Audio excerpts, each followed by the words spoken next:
Hola amigos, bienvenidos a Otras Miradas. Ayer, día 18 de mayo, celebramos el Día Internacional de los Museos. Hoy, para hablar de museos y de muchísimas otras cosas más, tenemos a la directora de uno de los museos más representativos de aquí, de nuestra ciudad de Toledo. Tenemos a Carmen Álvarez, bienvenida. Muchas gracias por habernos acompañado esta noche. Muchas gracias por invitarme. Bueno, ayer, decíamos, se celebró el Día Internacional de los Museos, un día muy señalado en el calendario, sobre todo para vosotros. ¿Qué es lo que habéis hecho vosotros? Porque creo que no os habéis centrado en un día solo, que lleváis ya bastantes días celebrando esta efeméride. La verdad es que podríamos hacer extensiva todo el mes de mayo esta programación especial, además en un nuevo contexto donde volvemos a abrir con mucha alegría nuestras puertas, porque realmente el turismo nacional está respondiendo ya en la ciudad de Toledo. Notamos esa vida cultural en las calles del casco histórico de Toledo y de la judería de nuestro museo, con cifras mucho más aceptables, y toda la programación pues se ha centrado a lo largo del mes. Es cierto que el Día de los Museos es una de las principales citas internacionales de referencia para todos los museos, de cualquier tipo, ¿no? Entonces, el Consejo Internacional de Museos, el ICOM, lo que hace es escoger cada año un lema en torno al cual reflexionar, replantearnos nuestro papel como instituciones culturales que están abiertas a la sociedad, que pueden construir sociedad. Y este año, en ese sentido, el lema está muy en consonancia con todo lo que hemos vivido, porque hemos parado, hemos vivido una crisis también como instituciones por estar cerrados, tenemos que repensarnos y redescubrir el futuro, que ese era el lema que nos planteaba ICOM este año a todos los museos. Y en el caso concreto de España, pues el Museo Sefardí ha aportado a la red de museos nacionales un papel importante en torno a su reflexión y su futuro, un futuro que está lleno de retos, por cierto, y hemos celebrado diversas actividades en torno a este día tan maravilloso de celebración que tenemos, ¿no? Una de ellas ha sido un concierto con bastante buena acogida en torno a la figura de Yves Gabirol, porque queríamos no dejar pasar la celebración del milenario de este famoso filósofo, influyente, intelectual, poeta sefardí, malagueño, al-Malaquí, pero que vivió en la Sefarat andalusí, que fue súper importante su transmisión y su conocimiento para la filosofía cristiana occidental posterior, con lo cual ese legado de culturas que tenemos en común y que compartimos en España, afortunadamente, pues nos ha servido dentro de este milenario para celebrar en su honor varias actividades. Entonces hemos celebrado un concierto para todos los públicos de música tradicional sefardí a cargo del grupo Eboé y con una filóloga hebrea que colabora mucho con el museo, Natalia Muñoz Molina, con el amparo también de la Asociación Cultural Yves Gabirol, que a nivel nacional la Federación de Comunidades Judías pues mantiene y ha creado para desarrollar proyectos culturales en torno a su figura. Luego, en consonancia, hemos celebrado una conferencia online virtual sobre la figura del malagueño, qué hizo, cuál fue su principal legado en vida y a la filosofía y a la cultura sefardí universal. Y ha sido a cargo de la doctora María José Cano, una de las principales hebraístas de España, de la Universidad de Granada, que dirige la Facultad de Estudios Semíticos. Esas son las dos actividades principales que se han complementado muy bien con una actividad exclusivamente para niños, para el público más escolar, más infantil, que es dentro de nuestro programa didáctico Educamuseo. Celebramos actividades dentro de la agenda anual y con motivo del Día de los Museos no queríamos dejar pasar la ocasión. Ese lema en torno al cual repensamos los museos, imaginamos el futuro y nos redescubrimos, nos ha servido para ofrecer a los más pequeños un taller de teatro. A través del género teatral hemos reflexionado sobre cómo son los museos, cuál es el papel y ellos qué buscan que sean los museos del futuro. Y la verdad es que debo deciros en nombre de todo el museo que la iniciativa de toda la programación especial ha sido muy, muy buena.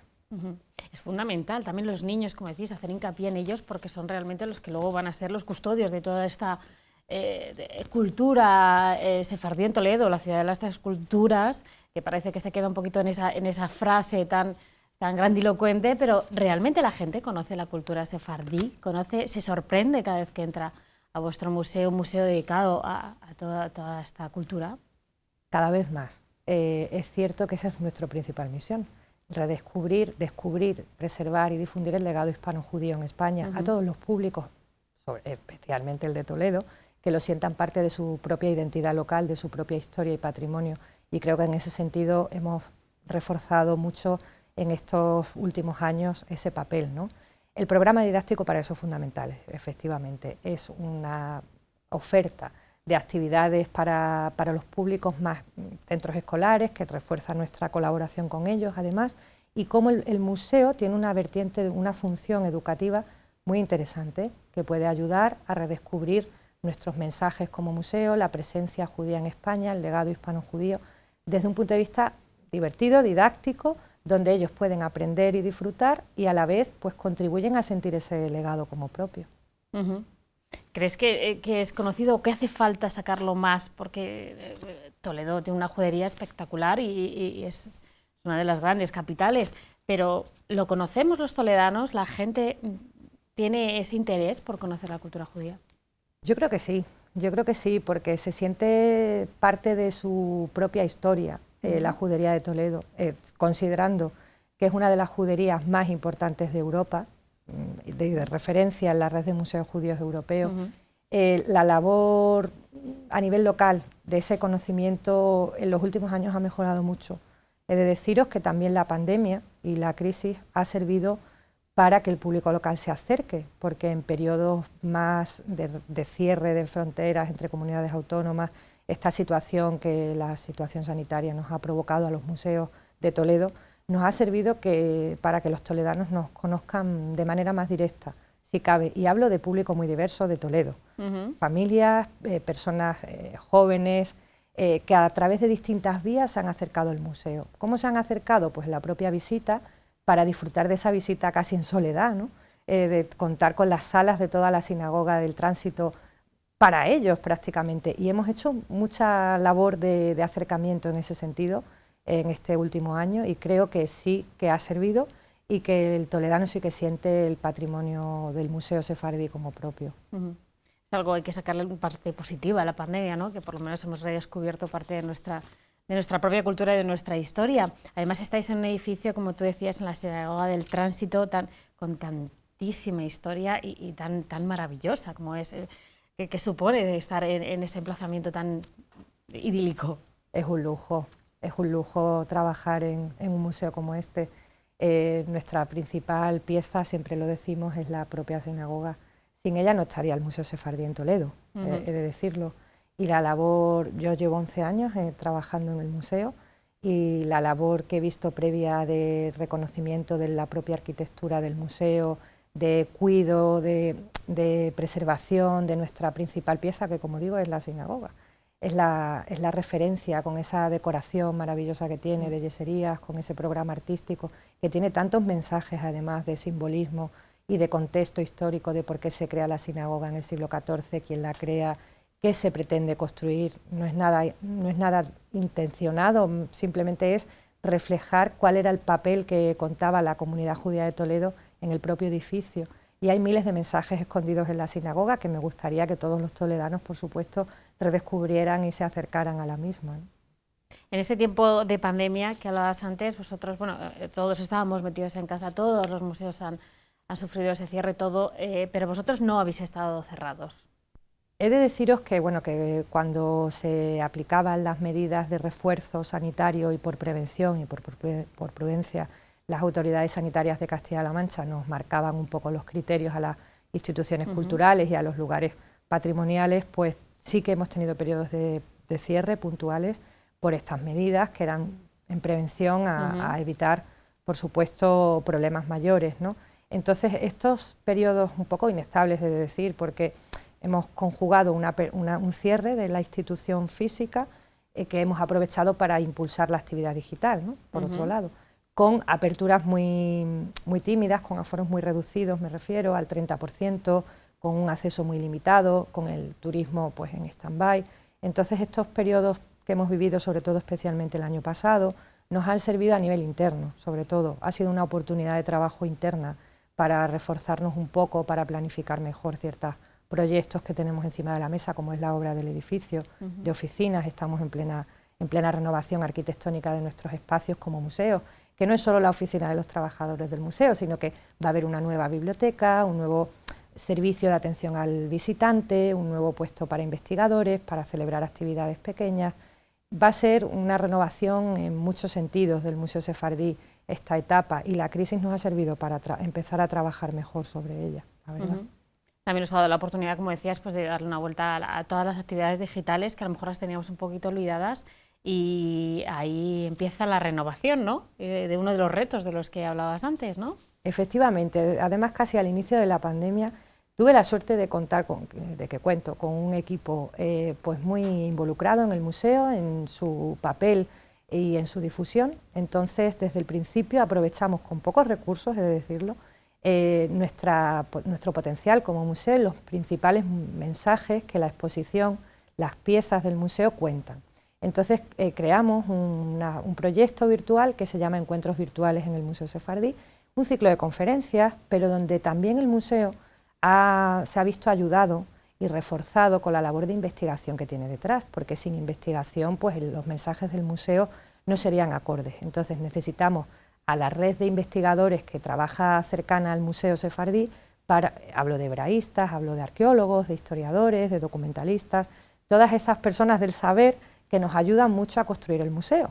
Y esa ha sido la filosofía de Encuentros Virtuales, adelantarnos a todo este tiempo de crisis y ofrecer lo mejor de nosotros para que ese papel que tiene el museo como institución responsable y al servicio de la sociedad y de sus intereses, de su aprendizaje, de su evolución como sociedad, estuviera presente y con bastante buena repercusión, he de decir también. Es que la gente, con este mundo que vivimos tan deprisa, todo rápido, tiene tiempo para estar en el museo, tranquilidad, escuchar, porque en el museo también se puede escuchar, ver, leer. ¿Cómo conseguís que la gente acuda y que realmente disfrute de esa experiencia? Pues si no lo tiene, yo se lo recomiendo a todo el mundo. Es verdad que vivimos en una sociedad cada vez más frenética en algunos sentidos, pero lo que es el perfil turístico, el perfil del turista que viene de otras ciudades, de otros orígenes, puede ser internacional o puede ser nacional, buscando en Toledo esa referencia de la historia de España, ese patrimonio, esos orígenes de Sefarad, pues sí que lo disfruta con calma, sosegadamente. La pandemia también ha servido para eso, para valorar ciertas cosas, ¿no? Y por otro lado, pues es verdad que aprovechamos parte de nuestra agenda de actividades, como pueden ser los conciertos, que además suelen ir ligados a nuestro género musical más conocido, que es la música sefardí, como género más de referencia para el museo, pero abrimos a otros géneros, para público más joven, flamenco, la mezcla de culturas. Hacemos como un programa de conciertos a lo largo del año, intentamos, a partir de ahora lo recuperaremos, espero, ese espacio del museo de entendimiento, de disfrute, de ocio, de relaje cultural, en el sentido de que somos un elemento de presencia de las tres culturas en Toledo y que la gente a través de la música pueda disfrutarlo con calma y resarcirse de ello. Bueno, volviendo al Día de los Museos, a mí me ha llamado la atención un encuentro virtual con la filóloga Natalia Muñoz Molina también, y un encuentro virtual, perdón, de Berlín a Toledo, dos museos judíos en conversación, coincidiendo con los 1700 años de la presencia de los judíos en Alemania. Esto tuvo que ser interesantísimo. Sí, lo fue. La verdad es que ha sido una gran oportunidad internacional para el Museo Sefardí y es de destacar, porque tener al lado a nada menos que a la directora de una gran institución como es el Museo Judío de Berlín, con todo lo que eso implica, con la carga simbólica que tiene su edificio de Libeskind, Daniel Libeskind, uno de los principales arquitectos judíos, todo el peso de la historia de Alemania, que efectivamente este año celebra sus 1700 años de presencia judía en el país, fue una gran oportunidad para el Sefardí de Toledo, para el Museo Sefardí de España, ojo, porque somos el único museo a nivel nacional que explica esta historia y presencia de la comunidad judía en España, su evolución histórica y el legado sefardí posterior. Y fue una oportunidad, yo disfruté muchísimo y creo que el museo ahí estuvo muy certeramente aprovechando ese papel internacional que tiene de gran centro español de referencia para la cultura hispano-judía, que además colabora muy activamente con la red de museos judíos europeos, y fue un encuentro muy natural, muy cercano, muy amable entre las dos instituciones, como digo, una de las grandes referencias europeas y la referencia española, que es nuestro caso, donde pudimos aportarnos ideas, enriquecernos, contribuir y reflexionar en común sobre qué papel tienen los museos judíos en Europa, que compartimos algunas problemáticas, como pueden ser cuestiones relacionadas con la seguridad, con otras proyectos interesantísimos donde todos podemos aprender unos de otros. Y en ese sentido el proyecto didáctico del Museo Judío de Berlín ha sido recientemente inaugurado y es una de las grandes referencias europeas. Han recreado un museo para niños donde se habla del origen de la civilización a través de la religión con un arca de Noé a gran escala. Me pareció curiosísimo el proyecto, se llama Anuja y es origen. Entonces han creado toda esa parte del museo especialmente para los niños. Y fueron pues ideas que fuimos compartiendo ambas instituciones y poniendo un poco el valor, el papel de los museos que están dedicados a la cultura judía en Europa, ¿no? Fue interesantísimo. Sí, pero muchas veces las pinacotecas suelen ser las grandes, las grandes protagonistas del turismo cultural, pero es verdad que la historia realmente, sobre todo esta historia, la judía, es importantísima y muchas veces se queda en el tintero. ¿De dónde te viene a ti todo este amor por esta cultura? Yo sé que tienes una familia muy ligada a la cultura, a la historia, pero ¿la cultura sefardí? Bueno, tendría que hablar algo más de mis orígenes aquí. Es cierto que yo las fui descubriendo poco a poco. Yo no venía tampoco con un interés muy intencionado en redescubrirlas. Me surgió de casualidad, quiero deciros. Me destinaron a Toledo como técnico de museos y la verdad es que han sido varios factores los que me han influido en mi vida profesional y en el amor hacia el museo que siento. En primer lugar, Santiago Palomero. Ha sido, como saben, director muchísimos años previamente a esta nueva etapa y ha sido mi maestro y mi referente. Él me hizo descubrir muchísimas cosas en torno a este legado tan rico, tan complejo, porque tener en cuenta que la cultura judía, quitando las grandes sinagogas de Toledo, que tenemos que estar bien orgullosos de ellas, a nivel nacional son una gran referencia para el patrimonio hispano-judío. Pero existe un problema muy complejo para el estudio de este patrimonio, que es que existen pocas piezas materiales, que la gran parte del peso para el estudio de la presencia judía en España está en los archivos. Y los archivos pues son instituciones también que hay que redescubrir y muy cercanas al museo y a la propia colección. Y mi amor hacia esta cultura lo veo porque conjuga mucho conmigo como persona, es decir, una persona que me encanta redescubrir otros sitios, otras ciudades, otras realidades, otros países. He tenido la suerte de viajar durante estos 11 años que llevo en el museo muchísimo en países de la zona mediterránea. He descubierto países como Grecia, como Turquía, como Marruecos, donde la presencia sefardí es interesantísima. Eso me ha aportado muchísimo a nivel personal y a nivel profesional también. Y todo eso mezclado con la gran labor que hizo Santiago conmigo como maestro y me hizo interesarme cada vez más por el patrimonio que custodiamos en el museo y que es interesantísimo y muy desconocido todavía, que tenemos que seguir trabajando. Es ingente, es más complejo de lo que la gente puede pensar, ¿no? ¿Nos puede sorprender en algún momento en esas investigaciones que desarrolláis? Entonces llega un momento que dices, pero ¿cómo puede ser esto? Sí, porque como existe, como os digo, poco legado material que no inmaterial, conjugar las dos cosas es pues muy rico para el museo, por supuesto, pero también para los públicos que se quieran acercar al mismo, ¿no? El legado inmaterial es interesantísimo. La presencia sefardí en el Mediterráneo, tanto en el norte de África, Mediterráneo occidental como oriental, es un mundo cultural complejísimo, en el cual estamos interesadas varias instituciones culturales españolas. Hablo del Instituto Cervantes, el papel que tiene el Ministerio de Asuntos Exteriores ahí, con el refuerzo de esa presencia de las comunidades sefardíes en lugares pues, que cada vez se va reduciendo más, pero que conservan ese legado y ese hilo transmisor no debemos perderlo.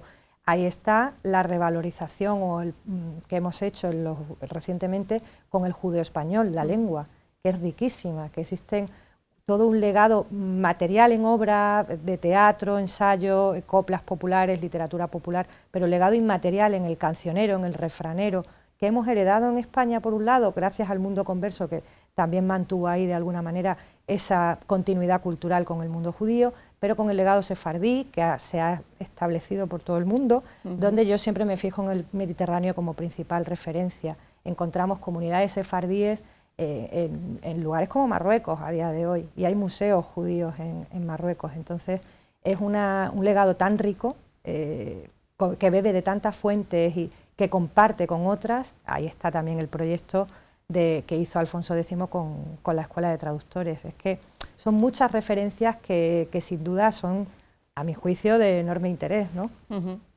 Tú, como directora del Museo Sefardí, ¿serías capaz de elegir algo que tenéis dentro del museo que dices, a mí es que esto me quedaría horas contemplándolo o leyéndolo?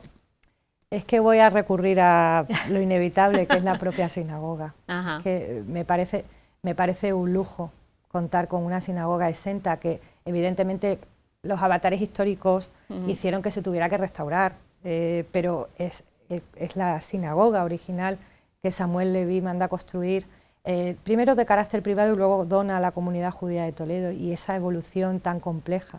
O sea, cómo se construye, todos los mensajes que lleva, de verdad, es que habla del origen del mundo por un lado, con los pasajes que pone intencionadamente, pasajes en hebreo, de los Salmos, del Éxodo, para dar alusión o contexto a que estamos en una sinagoga como espacio religioso de referencia, y luego la decoración tan rica que tiene, donde intervienen distintas sociedades o culturas que había en este Toledo tan complejo y tan simbiótico que era el Toledo medieval, ¿no? De las tres culturas, y claro, todo ese peso es lo que más me sigue llamando a día de hoy la atención después de 11 años. Fíjate, Toledo, que es que además es que allá por donde vayas tienes algún sitio que visitar. ¿Es difícil competir con el resto o no es una competición? Para mí no lo es, y yo creo que todos en ese sentido intentamos sumar, y es lo que debemos hacer, reforzarnos con nuestro papel como instituciones y ayudarnos y coordinarnos todo lo posible. Totalmente complementario, es decir, el papel arquitectónico que juegan las sinagogas en la judería de Toledo me parece absolutamente complementario, cada una tiene su estilo artístico y arquitectónico, pero todas contribuyen a ese legado hispano-judío y el peso de Toledo como una de las principales juderías. Luego, fuera del mundo judío, la catedral, el Museo del Greco, por supuesto, que es nuestro vecino, el Museo del Ejército, todos cuentan su propio mensaje y todos contribuyen, a mi juicio, a que esta ciudad sea una de las principales ciudades patrimonio de España, evidentemente, y de referencia para el turismo nacional cultural. Pues es que el turista puede disfrutar de una experiencia de una parte y volver a otra y cambiar radicalmente. También puede ser una de las formas de enriquecernos. Efectivamente, o sea, Toledo, si es referencia, no es porque sí. Quiero decir, el principal punto de valor que tenemos como ciudad es nuestro patrimonio. Y nuestro patrimonio es muy rico, muy complejo, pero muy rico. Abarca numerosos siglos de la historia de España, por no decir todas, porque es un compendio de la historia de España. Un halo de romanticismo que la arquitectura de nuestras calles del casco es imposible de superar. Las vistas del valle, todo el entorno paisajístico. No me olvido del paisaje como referencia patrimonial, que además se considera como tal y se protege ya jurídicamente como tal. Esa vega del Tajo, esa zona de los Cigarrales, es una ciudad muy especial, que a veces se nos olvida. Un poco de crítica, pero es verdad. Se nos olvida sobre todo a los toledanos. Sí, por supuesto. Yo soy extremeña, creo que mucha gente que me conoce lo sabe. Nací en Mérida, pero soy ya toledana adoptiva, entonces creo que me puedo incluir en el saco. Por supuesto.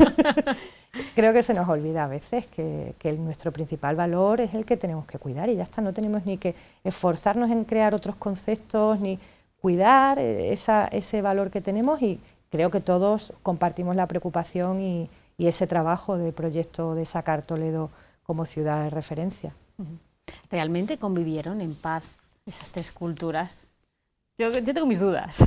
Bueno, a ver, se estudia mucho sobre ello y seguro hay muchos especialistas que pueden darnos un mensaje para que cada uno se haga su propia composición en torno al mito de que Toledo fuera realmente una ciudad de las tres culturas, pero que hubo una coexistencia, eso no se puede negar. Sí, es un hecho histórico indudable, ¿no? Empieza el proyecto de la Escuela de Traductores, que además este año vamos a celebrar con un importante proyecto detrás y programa cultural de exposiciones, actividades, donde vamos a poder contribuir a esa transmisión del conocimiento de que Toledo conjugó en ese proyecto de Alfonso X ese papel intercultural en la traducción, en la transmisión del saber, del conocimiento, de la ciencia, de la astronomía, de las artes, de la literatura, esa convivencia entre las tres culturas, eso fue real. No es que existiera una escuela física como tal, pero hubo un proyecto detrás intelectual muy desarrollado que nos dio la base cultural que vino después en la historia de nuestro país.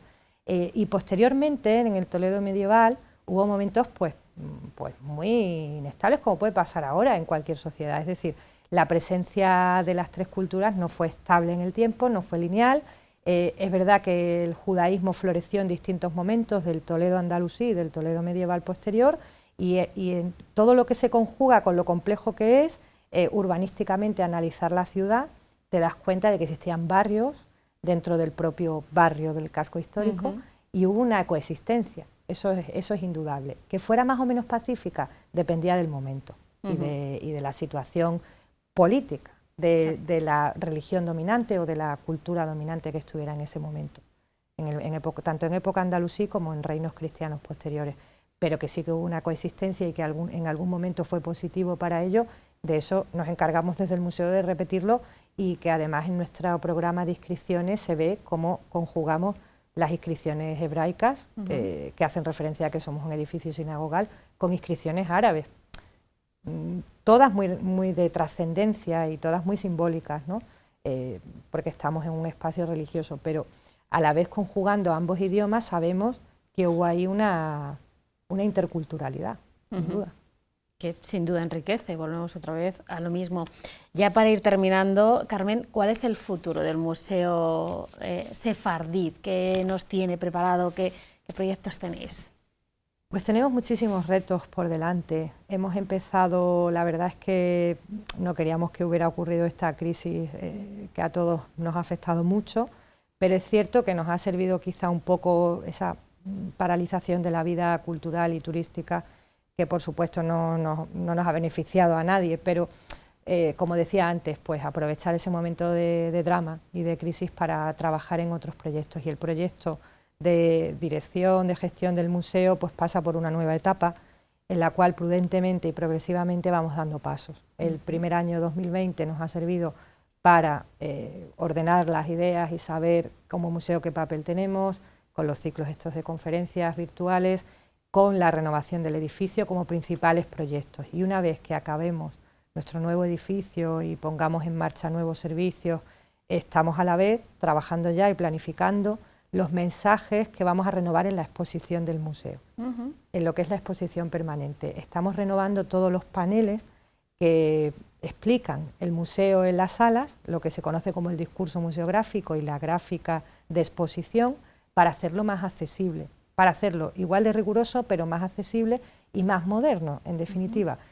Vamos a seguir tratando el mismo discurso. El Museo Sefardí tiene muy claro que tiene que contar la historia y presencia judía en España desde el punto de vista histórico, cronológico y el mundo sefardí posterior, pero se está actualizando el mensaje, se está haciendo más cercano, más atractivo para todos los públicos, más directo. De hecho, una de las principales novedades es que vamos a tener los paneles de la exposición en dos idiomas, en español y en inglés, cosa que ya tocaba por otro lado, porque nuestro público internacional así lo reclama y lo requiere.